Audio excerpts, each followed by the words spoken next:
যে ব্যক্তি যাদের অনুকরণ করবে, যাদের অনুসরণ করবে, তার কিয়ামত এবং হাসর হবে সেই সমস্ত মানুষদের সাথে। গর্তে, গুইসাপের গর্তে, দবের গর্তে গিয়ে যদি তারা ঢুকে, তোমরাও গিয়ে সে গর্তে ঢুকবে। কেন ঢুকেছো? নিজেরাও টের পাবে না। আর আমি শুধুমাত্র একটি হাদিস পাঠ করেছি, যে সে হাদিসকে এবং যে আয়াতগুলো পাঠ করেছি সেগুলোকে সামনে রেখে, বিশেষ করে আমাদের অধিকাংশ অডিয়েন্স এবং অধিকাংশ শ্রোতা দেখতে পাচ্ছি প্রায় সবই তরুণ, হাতে গোনা কিছু মুরব্বী চেহারা দেখা যাচ্ছে সে ছাড়া। অতএব আমাদের সকলের জন্য গুরুত্বপূর্ণ হলেও তরুণদের জন্য অনেক বেশি গুরুত্বপূর্ণ। কি বুঝে ঠিক বললেন? আমি তো বিষয়ই বললাম না, বিষয় কি আপনি ঠিক কিভাবে বললেন? এটা হলো একটা বড় আলামত যে ওয়াজ মাহফিলের ঠিক বেঠিকের কোনো ঠিক নেই। এটাও ঠিক। আল্লাহু আকবার। যাই হোক, বুঝে শুনে ঠিক বলতে হবে, জায়গায় অজায়গায় ঠিক বলা যাবে না। এটাও কি ঠিক না বেঠিক? ঠিক। একটি হাদিস আমি পাঠ করেছি, এই হাদিসটি বুখারী মুসলিম একযোগে বর্ণনা করেছে। আমাদের সকলের প্রাণাধিক প্রিয় আল্লাহর হাবিব সাল্লাল্লাহু আলাইহি ওয়াসাল্লাম, যিনি আপনার আমার মুক্তির জন্য বার্তা নিয়ে দুনিয়াতে এসেছেন এবং সারা জীবন সেজন্য কাজ করেছেন, কিয়ামত পর্যন্ত আগত মানুষরা যাতে ইবলিস এবং শয়তানের ওয়াসওয়াসা এবং কুমন্ত্রণা দ্বারায় জান্নাতের ট্র্যাক থেকে সরে গিয়ে জাহান্নামের ট্র্যাকে চলে না যায়, সেজন্য তিনি নানাভাবে আমাদেরকে সাবধান করেছেন, সতর্ক করেছেন। তেমনই একটা সতর্কীকরণ বার্তা আমরা আপনাদের সামনে পাঠ করে শুনিয়েছি। নবী সাল্লাল্লাহু আলাইহি ওয়াসাল্লাম বলেছেন, এমন একটা সময় আসবে যে লাতাত্তাবিউন্না সুনানা মান ক্বাবলাকুম, তোমাদের আগের যেসব জাতি ছিল, বিভিন্ন নবীদের উম্মত ছিল, তোমরা তাদের অনুকরণ করবে। এই অনুকরণটা সাধারণ অনুকরণ নয়, এটা হবে অন্ধ অনুকরণ। এতটাই অন্ধ অনুকরণ যে তারা যদি এক বিগত অগ্রসর হয় কোনো দিকে, তোমরাও গুনে গুনে মেপে মেপে এক বিগত যাবে। তারা যদি এক হাত যায়, তোমরাও এক হাত যাবে। ঠিক তারা যা করে অবিকল তাই করবে। কেন করছো? তারা যেটা করছে সেটার কি যৌক্তিকতা, সেটার কি গ্রহণযোগ্যতা, সেটার কি যথার্থতা, সেটার কি আবশ্যকীয়তা, এরকম কোনো কিছুর বাস বিচার করার মতো হিতাহিত জ্ঞান তোমাদের মাথায় থাকবে না। তোমরা অন্ধভাবে তাদের পিছনে ছুটতে থাকবে, ছুটতে থাকবে। এমনকি তোমরা তাদের পিছনে ছুটতে ছুটতে এমন একটা পর্যায়ে যাবে যে তারা যদি ছুটতে ছুটতে গিয়ে কোনো গর্তে, গুইসাপের গর্তে, দবের গর্তে গিয়ে যদি তারা ঢুকে, তোমরাও গিয়ে সে গর্তে ঢুকবে। কেন ঢুকেছো? নিজেরাও টের পাবে না। নবী করিম সাল্লাল্লাহু আলাইহি সাল্লামের এই সতর্কবাণী শুনে সাহাবা ইকরাম জিজ্ঞাসা করেছেন, ইয়া রাসূলুল্লাহ, আমাদের পূর্বে গত হওয়া তো অনেক জাতি ছিল পৃথিবীতে, কত নবী রাসূলের উম্মত ছিল, কত জাতি গোষ্ঠী পৃথিবীর ইতিহাস থেকে হারিয়ে গেছে, বিলীন হয়ে গেছে। অনেকের এখনো পর্যন্ত তাদের অনুসারীরা আছে বিকৃত রূপে এবং বিভিন্ন ভাবে। তো আপনি কাদের কথা বুঝিয়েছেন ইয়া রাসূলুল্লাহ? আপনি কি ইহুদি খ্রিস্টান যারা আমাদের আগে মুসা আলাইহিস সালাম এবং আল্লাহর নবী ঈসা আলাইহিস সালামের অনুসারী, তাদের কথা ইঙ্গিত করেছেন যে তাদের এরকম অন্ধ অনুকরণ করবে এই উম্মতের লোকেরা? তখন নবী করিম সাল্লাল্লাহু আলাইহি সাল্লাম বলেছেন, ফামান, এই ইহুদি খ্রিস্টান না হলে আর কার কথা বলবো? আমি তাদের কথাই বলছি যে মুসলমানের সন্তানরা তাদের অনুকরণ করবে অন্ধের মতো। কেন করছে? কোথায় যাচ্ছে? কি তার লক্ষ্য, কি তার উদ্দেশ্য, কি তার প্রাপ্তি, কি তার অ্যাচিভমেন্ট, কি তার অর্জন, ভাব লেশ নাই, ভাবনা চিন্তা নাই এবং হিতাহিত কোনো জ্ঞান নাই, বাস বিচার নাই, বিচার বিশ্লেষণ নাই। সে যেতেই থাকবে অন্ধের মতো করে। এবং সে গোমরাহ, পথহারা এবং অভিশপ্ত জাতি, তাদের যেহেতু শেষ ঠিকানা জাহান্নাম, এই উম্মতের তাদের অনুসারীরাও তাদের পেছনে যেতে যেতে জাহান্নামে গিয়ে পৌঁছাবে। আল্লাহ তাআলা আমাদের সবাইকে হেফাজতে রাখুন। আমরা প্রতিদিন প্রত্যেক রাকাত সালাতে আল্লাহর কাছে একটা বিশেষ কামনা এবং দোয়া করি, যেই দোয়া করার জন্য সূরা ফাতিহার শুরু থেকে নিয়ে আল্লাহর প্রশংসা গুণকীর্তন করি, আল্লাহর রুবুবিয়্যতের স্বীকৃতি দেই, আল্লাহর রহমান এবং রহিম হওয়ার স্বীকৃতি দেই, আল্লাহ তাআলা মালিক ইয়াউমিদ্দিন হওয়ার স্বীকৃতি দেই এবং নিজেদের অপারগতা, অবশ্যতা আল্লাহ রাব্বুল আলামিনের সামনে সেটাকে নিবেদন করি। এরপরে আল্লাহর কাছে আমরা যে চাওয়াটা প্রতিদিন প্রতি রাকাতে পেশ করি, এবং এই চাওয়া পেশ করার নির্দেশ স্বয়ং আল্লাহই দিয়েছেন। কারণ আল্লাহ জানেন এই একটা ধ্বংসের গহ্বরে যদি পা দেয়া হয়, সেখান থেকে ফিরে আসা খুব কঠিন। এজন্য আল্লাহ রাব্বুল আলামিন এমন একটা দোয়াকে আবশ্যক করে দিয়েছেন, বাধ্যতামূলক করে দিয়েছেন, নামাজের অংশ করে দিয়েছেন, যেই দোয়াটা দিনে একবার নয়, বহুবার ফরজ রাকাতগুলোতে, সুন্নাত রাকাতগুলোতে, নফল নামাজে, সকল সালাতে আদায় করাটাকে আবশ্যক করে দিয়েছেন।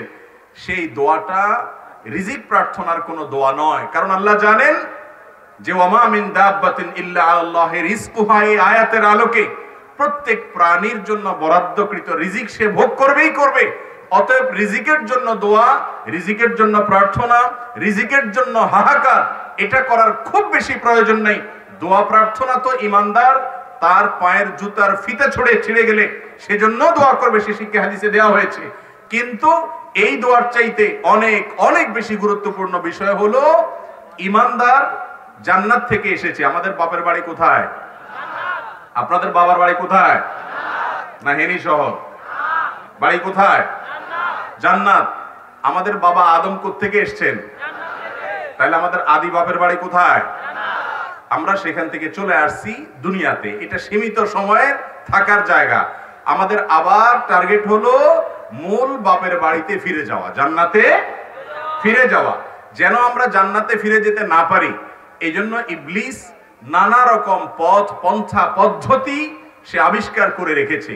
তন্মধ্যে থেকে সবচেয়ে সহজ যে পদ্ধতিতে মুসলমানের সন্তানকে নষ্ট করা যায়, বিভ্রান্ত করা যায়, সেই পথটা হলো ইহুদি খ্রিস্টানদের অন্ধের মতো অনুকরণ যদি তারা শুরু করে, তাহলে এদের সেই ধ্বংস, সেই ক্ষতি এবং সেই জাহান্নামের যাত্রাকে থামানো কঠিন হয়ে যায়। বুঝাতে পেরেছি? আজ আমাদের সমাজে মুসলমানের সন্তানকে দেখবেন যে তার চলাফেরার যে স্টাইল, এটা ধারণ করে পশ্চিমাদের কাছ থেকে। ঠিক না ঠিক? চুলটা রাখবে সেরকম, পোশাকটা পরবে সেরকম, অনুকরণ করবে সেরকম, এবং তাদের অনুকরণ করার পর নিজেকে আবার সেই স্মার্ট মনে করে, আধুনিক মনে করে। আরেকজনের লেজবৃত্তি যে করে, আরেকজনের অন্ধ অনুকরণ যে করে, আরেকজনের পিছে পিছে যে চলে, এই ব্যক্তি তো সেই ব্যক্তির অন্ধ অনুকরণ করার ফলে সে ব্যক্তি তো তার গোলামি, দাসত্ব এবং বশ্যতা স্বীকার করে নিল। আসল স্মার্ট হলো সে, যে ব্যক্তি তার স্বকীয়তা, যে ব্যক্তি তার স্বাতন্ত্র্য, যে ব্যক্তি তার নিজস্ব বৈশিষ্ট্যকে বজায় রাখে, যে ব্যক্তি কোরআন এবং সুন্নাহর যে নির্দেশিত পথ, এজ এ মুসলিম তার জন্য যে কালচার, যে কৃষ্টি, যে সংস্কৃতি, যে পথ চলার কথা কোরআন এবং হাদিস বলে গেছে, সে সেই ট্র্যাকে থাকে। এই ট্র্যাক থেকে আরেকজনের বাড়িতে গিয়ে ধর্ণা দেয় না। নিজের বাড়িতে যে খাবার আছে সেটা খেয়ে সে হ্যাপি থাকে, খুশি থাকে। আরেকজনের ঘরে দিয়ে ওকে মানে না, আরেকজনের খাবারের জন্য হাত পাতে না। এই ব্যক্তি হলো আসল স্মার্ট, আসল আধুনিক, আসল এই ব্যক্তি সচেতন এবং বিবেকবান মানুষ। আর যে নিজের বাড়ির খাবার রেখে আরেকজনের খাবারের জন্য তার পিছে পিছে ঘুরে বেড়ায়, এই ব্যক্তি কখনো আধুনিক, স্মার্ট, সচেতন, সতর্ক মানুষ হতে। কিন্তু আমাদের সমাজের বাস্তব চিত্র কি বলেন? একটা কুকুর হাতে করে, কুকুরের গলায় শেকল দিয়ে সে কুকুর হাতে করে অথবা কুকুরকে কোলে করে নিয়ে যদি হাঁটে শহরে কোনো যুবক, আমরাও তাকাতে এমন ভাবে তাকাই যে এটা সাধারণ কোনো যুবক নয়, অসাধারণ যুবক। সাধারণ না অসাধারণ? আসলে অসাধারণ। কিরকম অসাধারণ? যে সে মুসলমানের সন্তান, কিন্তু তার কাছে ইসলামের কৃষ্টি কালচার ভালো লাগে না। নবী করিম সাল্লাল্লাহু আলাইহি ওয়াসাল্লাম কুকুরকে বিভিন্ন রকম প্রয়োজনীয় কাজে ব্যবহার করার নির্দেশনা দিয়েছেন।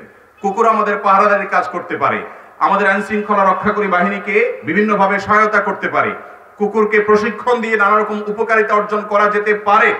কিন্তু কুকুরকে যদি কেউ নিজের বাসায় পরম আদর স্নেহে কোলে তুলে রাখে, তো নবী করিম সাল্লাল্লাহু আলাইহি ওয়াসাল্লামের ভাষ্য মতে তার ওই বাসায় আল্লাহর রহমতের ফেরেশতা প্রবেশ করে। কিন্তু এই কথা যখন বলবেন আর আমল করবেন, তখন আপনাকে বলা হবে আপনি হলেন একজন খেত। আর কুকুর কোলে নিয়ে চলে গেলে উনি হলেন একজন আধুনিক, সচেতন, ফ্যাশনেবল এবং উনি অনেক বড় স্মার্ট মানুষ। ঠিক না ঠিক? ভাইরা আমার, এই দেশে নিজের প্রিয় মাতৃভূমিকে ভালোবেসে সেই মাতৃভূমিতে থেকে ক্ষুদ্র কোনো উদ্যোগ শুরু করে, সামান্য একটা ছোটখাটো ব্যবসা শুরু করে, তিল তিল করে দেশ, জাতি এবং উম্মার কল্যাণে যদি নিজেকে নিয়োজিত করে, তাহলে তাকে আমরা খুব বেশি সতর্ক, সচেতন, স্মার্ট, আধুনিক মনে করি না। যদি কোনো যুবক কোন রকম, এখন তো আর ডিবি লটারির মাধ্যমে যাওয়ার সুযোগ নাই সেভাবে, কোন যুবক যদি পশ্চিমা দুনিয়াতে পাড়ি জমাতে পারে, একটু ভালো পনির, মাখন এবং এই জাতীয় খাবার খাবে, তো সে সেখানে পাড়ি জমানোর ফলে আমরা মনে করি কত চালাক, কত সচেতন, কত সাবধান, কত স্মার্ট, যে সে সেখানে গিয়ে নিজের আখের গোছায় ফেলছে। আমরা এরকম মনে কি করি না? তাহলে ইহুদি খ্রিস্টানদের শুধু অন্ধ অনুকরণ নয়, তাদের রীতিমতো গোলামি এবং দাসত্ব মুসলমানের যুবকরা, মুসলমানের সন্তানরা আজ করছে কি করছে না? অথচ দুনিয়াবি বা জাগতিক ক্ষেত্রে তো পরের কথা, একজন মুসলমান ইবাদতের ক্ষেত্রে পর্যন্ত ইহুদি খ্রিস্টানদের চাইতে স্বাতন্ত্র্য বজায় রেখে চলবে, সে শিক্ষা ইসলাম আমাদেরকে দিয়েছে। আপনি আশুরার রোজা রাখবেন, ইহুদিরা একটা রাখে শুধু আশুরার মুহররমের 10 তারিখে। আপনাকে নবী করিম সাল্লাল্লাহু আলাইহি ওয়াসাল্লাম নির্দেশ করেছেন তার সাথে আরেকটি রোজা অ্যাড করে, যুক্ত করে তারপর রাখেন। হুবহু তাদেরটা রাখবেন না, কারণ তাদের ইবাদতের চাইতে আপনার ইবাদতের মধ্যে স্বাতন্ত্র্য থাকতে হবে, আপনার স্বকীয়তা থাকতে হবে, নিজস্বতা থাকতে হবে, আপন আলোয় আপনি উদ্ভাসিত হতে হবে, আপন আলোয় আপনি যথেষ্ট সীমা, আপনার মধ্যে যথেষ্ট পরিমাণে তৃপ্তি থাকতে হবে। আপনি যদি আরেকজনের অনুকরণ করাটাকে আপনার জন্য প্রয়োজনীয় মনে করেন, তাহলে বুঝতে হবে আপনার চিন্তার মধ্যে দেউলিয়াত্ব আছে। আপনি নিজেকে হয়তো উদার মনে করেন, আপনি আসলে উদার নন। আপনার ঈমানের ব্যাপারে, আপনার তাকওয়ার ব্যাপারে, আপনার সার্বিক চিন্তা ভাবনার ক্ষেত্রে আপনি যথেষ্ট উদাসীন, আপনি কোনো উদার মানুষ হতে পারেন না। যাদের ব্যাপারে ইত্তেবা, অনুকরণ, ইবাদতের ক্ষেত্রে পর্যন্ত কোরআন হাদিস নিষেধ করেছে, সেখানে জাগতিক ক্ষেত্রে তাদের অন্ধের মতো অনুকরণ এবং কোনো কারণ ছাড়া যে স্টাইল তারা ধরে হুবহু সেই স্টাইল, শুধু তাদের নয়, আজকাল মুশরিকদের স্টাইলও মুসলিম যুবকরা অহরহ ধারণ করে। কখনো ফিল্ম দেখে, কখনো মিডিয়াতে বিভিন্ন জিনিস দেখে তারা প্রভাবিত হয়ে অন্ধ অনুকরণ করে। আছে না আমাদের মধ্যে? মনে রাখবেন, নবী করিম সাল্লাল্লাহু আলাইহি ওয়াসাল্লাম বলেছেন, যে ব্যক্তি যাদের অনুকরণ করবে, যাদের অনুসরণ করবে, তার কিয়ামত এবং হাসর হবে সেই সমস্ত মানুষদের সাথে। আল্লাহ রাব্বুল আলামিন মুসলমান হিসেবে আমাদের নিজস্ব যে সংস্কৃতি আছে, আমাদের নিজস্ব যে কৃষ্টি আছে, কালচার আছে, এটাকে পরিতৃপ্তির সাথে গ্রহণ করা এবং এটাকে আলিঙ্গন করার মতো ঈমানের শক্তি আল্লাহ তাআলা আমাদেরকে দান করুন। আমাদের দেশে আজকাল তরুণদেরকে দেখবেন, উঠতি বয়সের তরুণদেরকে, যে এদেশের যে ঐতিহ্য আছে, এদেশের যে ঐতিহ্য আছে, সেটা খাবারের ঐতিহ্য বলেন আর পোশাকের ঐতিহ্য বলেন, এগুলো এখন যুবকদের কাছে ভালো লাগে না। খাবারের কথা যদি বলেন, তো যুবকদের এখন পছন্দের আইটেম হলো ফাস্ট ফুড। ঠিক না ঠিক? ফাস্ট ফুড আইটেম তাদের পছন্দের আইটেম। তারা এদেশীয় খাবার, পিঠা আজকাল পছন্দ বেশিরভাগ যুবকরা করে না। ঘরে ঘরে মা বাবার আপত্তি যে ছেলে একটু বিভিন্ন সময়ের যে সিজনাল পিঠা আছে, শীতের পিঠা, এটা সেটা, এগুলো আজকাল ছেলেরা খেতে চায় না, মেয়েরা খেতে চায় না। তারা খেতে চায় বার্গার, তারা খেতে চায় হটডগ, তারা খেতে চায় নাগেটস, তারা খেতে চায় নানা রকমের স্যান্ডউইচ। এগুলো কোনো হারাম না এবং এগুলো করলে কোনো গুনাহ হবে না। আমি বলছি, মানসিক দাসত্বের শিকার আজকে আমাদের যুব সমাজ। আমাদের মানসিক দাসত্ব যে চলছে আমরা টেরও পাচ্ছি না। আমার নিজস্ব সংস্কৃতি আছে, এটা নিয়ে আমি যথেষ্ট সমৃদ্ধ, আমি যথেষ্ট রিচ, আমাকে আল্লাহ তাআলা যা দিয়েছেন তাতে অনেক হ্যাপি। কিন্তু না, তাদের অন্ধ অনুকরণ করতে হবে, হাই কমোড ব্যবহার করতে হবে। এগুলো কোনটা হারাম আমি বলছি না, আমি বলছি চিন্তাগত দৈন্যতা আমাদের চরমে পৌঁছেছে। কেউ ভিন দেশে গিয়েছে, দাওয়াতের উদ্দেশ্যে গিয়েছে, জ্ঞান অর্জনের জন্য গিয়েছে, ব্যবসার জন্য গিয়েছে, সেটা হোক অমুসলিম প্রধান দেশ, হোক সেটা খ্রিস্টান ইহুদিদের দেশ। আপনি কোনো কল্যাণমূলক উদ্দেশ্যকে সামনে রেখে গিয়েছেন, সেটা জায়েজ আছে। কিন্তু আপনি নিছক আপনার একটু লাক্সারিয়াস লাইফ লিড করার জন্য নিজের মা বাবাকে ফেলে রেখে, আত্মীয় স্বজন ফেলে রেখে, স্বদেশ ফেলে রেখে সেখানে গিয়ে পাড়ি জমিয়েছেন। এবং শুধু এটিই নয়, যারা এই দেশে বসবাস করছে তারাও দেহটা এদেশে থাকলে কি হবে, গোলামের জিঞ্জির পরে এর গোড়াটা তাদের হাতে দিয়ে দিয়েছে। তারা যা করবে ওইটাকেই শুধু স্মার্ট মনে হয়, ওইটাকে খুব আধুনিক মনে হয়, আর নিজেদেরটাকে খুব খ্যাত একটু ভাব লাগে। ঠিক না ঠিক? হাই কমোডে বসে টয়লেটে তার প্রয়োজন সারলে সেটাকে মনে করা হয় হাই কমোড আছে, তার মানে এরা ফ্যাশন সচেতন, এরা আধুনিক। অথচ হাই কমোডের চাইতে আপনার নরমাল যে আপনার প্যান আছে সেখানে বসে টয়লেটের কাজ সারলে সেটা স্বাস্থ্যের জন্য অনেক ভালো। সেটা বোঝার জন্য কোনো পণ্ডিত হওয়ার দরকার নেই, সাধারণ মানুষও বুঝি আমরা। কিন্তু যদিও বুঝি, কিন্তু আমাদের কাছে অনুকরণ করতে ভালো লাগে সেটা। আজকাল যুবকদেরকে দেখবেন তারা লুঙ্গি পরতে পছন্দ করে না। আছে? কয়জন যুবক আছে লুঙ্গি পরে? খুব কম। যুবক লুঙ্গি পরলে বুঝতে হবে এটা হুজুর, বিশেষ করে মাদ্রাসার, কমই মাদ্রাসার ছাত্র, ঠিক না ঠিক? অথবা রিক্সা চালায় অথবা অন্য কিছু। সব যুবক একরকম না, কিন্তু বেশিরভাগ যুবকরা আজকাল দেশীয় পোশাক সংস্কৃতি তাদের ভালো লাগে না। সবকিছুতে তারা অন্ধ অনুকরণ করতে চায় পশ্চিমাদের। নবী করিম সাল্লাল্লাহু আলাইহি সাল্লাম এই কথাটা বলে গেছেন সেই 1450 বছর আগে প্রায়, যে এমন একটা সময় আসবে অন্ধের মতো চুল চুল করে, পাই পাই করে, পা পা করে তারা যা করবে হুবহু তা করবা। তারা যদি ভালো কিছু করে সেটার অনুসরণ, জাগতিক বিষয়ে কোনো কিছুর অনুসরণ, কোনো জ্ঞানের তথ্য পেয়েছো সেটা গ্রহণ করা, সেটা আরেক জিনিস। কিন্তু কৃষ্টি কালচারগত যে অনুসরণ, সেটা আমাদের সমাজে আজকাল ব্যাপক আকারে ধারণ করেছে। আল্লাহ তাআলা আমাদের সকলকে ইহুদি খ্রিস্টানদের এই অন্ধ অনুকরণ থেকে বেঁচে থাকার তৌফিক দান করুন। এই অন্ধ অনুকরণ করার প্রবণতার কারণে কিন্তু দাজ্জাল যখন আসবে তখন অন্ধের মতো দাজ্জালেরও অনুসরণ মানুষ করবে। অতএব মেরুদণ্ড থাকতে হবে, আমি কি গ্রহণ করছি কি করছি না, কোন কালচার আমি নিচ্ছি কোনটা নিচ্ছি না, কেন নিচ্ছি আর কেন নিচ্ছি না, এই হিতাহিত জ্ঞান এবং বাস বিচার করার মতো শক্তি আমাদের থাকতে হবে। আল্লাহ তাআলা আমাদেরকে সেই তৌফিক দান করুন।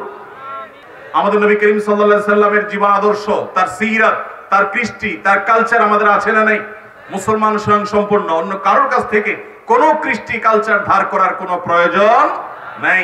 যার মধ্যে মেরুদণ্ড থাকবে, যে ব্যক্তি কৃষ্টি কালচার এবং সভ্যতা এগুলো গ্রহণ করার ক্ষেত্রে ভালো মন্দ নিরূপণ করে গ্রহণ করার মানসিকতা লালন করবে, এই ব্যক্তি ইনশাআল্লাহ তার ঈমান এবং অন্যান্য বিষয়গুলো ঠিক থাকলে দাজ্জালের ফিতনা থেকে হেফাজতে থাকবে।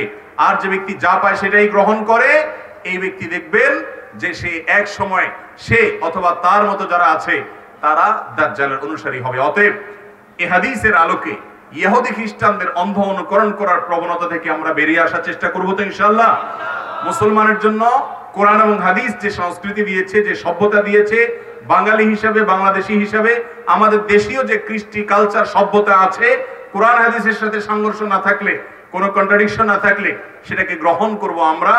আর অন্যদের ভিনদেশী কৃষ্টি কালচারকে কখনো আমাদেরকে ভালোবাসার নামে, কখনো আমাদেরকে আবেগের নামে বিভিন্ন রকমের ক্যাপসুলে মুড়িয়ে সেটা আমাদেরকে গেলায় এক শ্রেণীর মিডিয়া, এক শ্রেণীর বুদ্ধিজীবী, এক শ্রেণীর ব্যবসায়ীরা, তারা আমাদেরকে এই সমস্ত কালচার গেলায়। কিন্তু মুসলমানের সন্তান সচেতন থাকবে, অনুকরণ করবে কোরআন সুন্নাহ, অনুকরণ কখনো ইহুদি খ্রিস্টানের করতে পারে না।